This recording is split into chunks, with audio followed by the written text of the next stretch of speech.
Doctor గారు, ఇప్పుడు మనం ఏ సమస్యకు సంబంధించిన పథ్యాహారాన్ని తయారు చేసుకోబోతున్నాం అంటారు?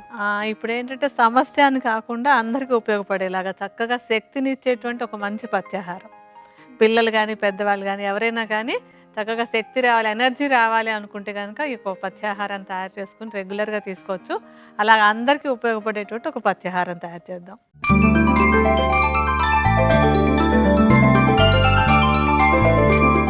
శక్తిని పెంపొందించే పథ్యాహారం తయారీకి కావలసిన పదార్థాలేంటో చూద్దాం.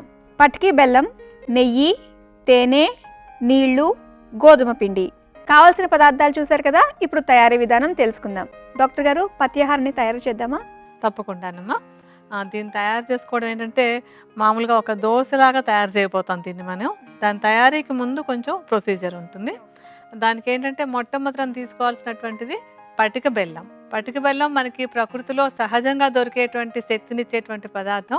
ఇదేమో రిఫైన్డ్ కూడా కాదు కదా, న్యాచురల్‌గా ఉండేటువంటిది. అందుకని దీన్ని వాడతాం మనం ఇందులో. దాదాపుగా ఒక 100 గ్రాముల పరిమాణంలో పటిక బెల్లాన్ని పొడిలాగా చేసేసి 25 మిల్లీలీటర్ల నీళ్ళతో కలుపుకోవాలి. ఒక 100 గ్రాములు అంటే మీరు కొలత ప్రకారం తీసుకోండి. మేము కొద్ది కొద్దిగా వేసి చూపిస్తాం మీకు. 100 గ్రాముల పటిక బెల్లానికి కొద్దిగా కరిగేలాగా 25 మిల్లీలీటర్లు అంటే కొలతగా అని కాకపోయినా కొంచెం తక్కువగా నీళ్లు కలుపుకోవాలి.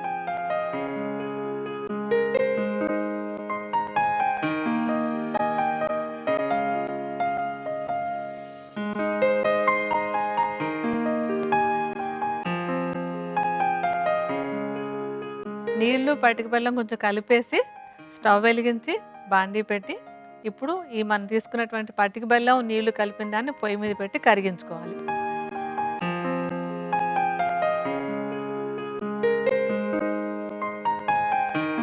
ఇప్పుడు ఈ పటిక బెల్లం మనం ఇందులో బాగా కరిగిపోనివ్వాలి.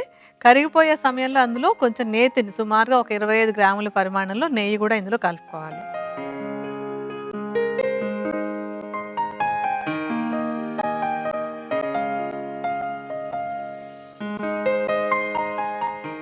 నెయ్యి కూడా మనకి సహజ సిద్ధంగా దొరికేటువంటిది. ఇందులోంచి చక్కటి ఎనర్జీ వస్తుంది. నెయ్యి ఏమో ఒక మంచి బ్రెయిన్ టానిక్ కూడాను. బ్రెయిన్కి బాగా పనిచేయడానికి ఉపయోగపడేటువంటిది. ఈవెన్ మామూలుగా శరీరానికి కూడా చక్కటి శక్తినిచ్చేటువంటిది.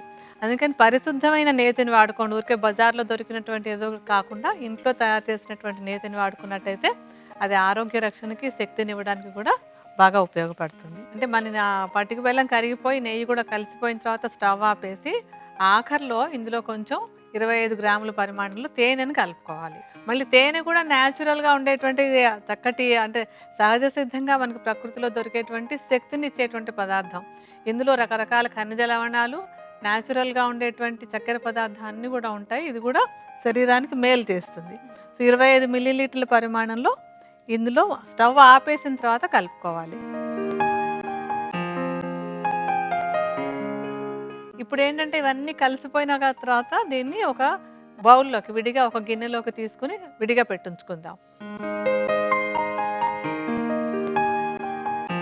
ఇందులో ఇప్పుడు ఇందాక మనం 25 గ్రాముల పరిమాణాలు గోధుమ పిండి కూడా తీసుకోవాలని చెప్పుకున్నాం కదా. ఆ గోధుమ పిండిని ఇప్పుడు మనం పటిక బెల్లము, నీళ్లు, తేనె, నెయ్యి అన్ని కలిపి తయారు చేసుకున్నటువంటి ద్రవ పదార్థంలో కలుపుకోవాలి.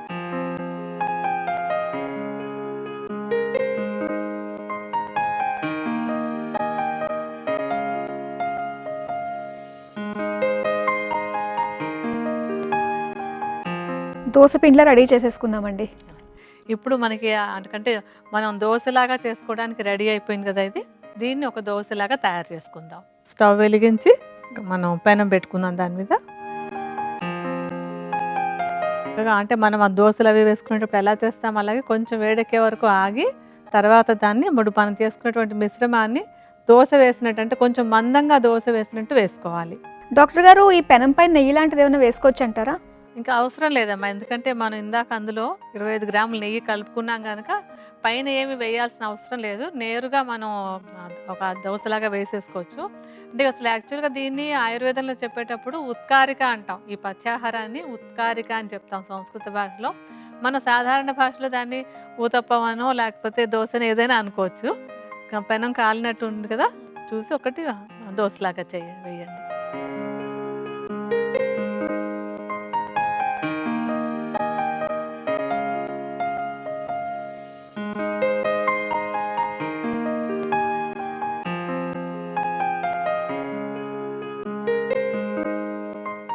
వేసుకుని ఎక్కువ మరీ హై ఫ్లేమ్ పెట్టకుండా సన్నటి మంట మీద, అంటే మరీ తక్కువ పెట్టినా కూడా అట్టముక్కలాగా అయిపోతుంది, అలా కూడా చేయకూడదు. కొంచెం ఎంత ఉంది మంట అనేది సరిగా చూసుకుని మరీ ఎక్కువ కాకుండా తక్కువ కాకుండా పెట్టి చక్కగా కాలిన తర్వాత దాన్ని తిరిగేసి రెండో పక్కన కూడా కాల్చుకోవాలి. దోశ రెడీ అయిపోయిందండి. చాలా మంచి సువాసన అయితే వస్తుంది. మంచి నెయ్యి అన్నీ ఉన్నాయి కదా, చక్కటి వాసన కూడా ఉంది, రుచి కూడా అంత బాగానే ఉంటుంది ఇది. అందుకని చిన్నపిల్లలకైనా కానీ పెద్దవాళ్ళకైనా ఎవరైనా సరే చక్కగా తినచ్చు, చక్కటి శక్తి కూడా వస్తుంది. ఎక్సెప్షన్ ఏంటంటే డయాబెటీస్ ఉన్న వాళ్ళు మాత్రం తీసుకోవద్దు. ఇందులో మనం ఎక్కువ పటిక బెల్లం అది వేస్తున్నాం కనుక మధుమేహంతో బాధపడే వాళ్ళు తప్ప ఎవరైనా సరే దీన్ని చక్కగా ఆహారంగా తీసుకోవచ్చు. అంటే ఏ టైంలో తింటే మంచిది అంటారు? మామూలుగా రోజు ఒక బ్రేక్ఫాస్ట్ తిన్నప్పుడు లేకపోతే ఈవినింగ్ ఒక స్నాక్ లా కానీ ఏదైనా ఒక టైంలో తీసుకోవచ్చు. రోజులో ఏ టైంలోనే తీసుకోవచ్చు.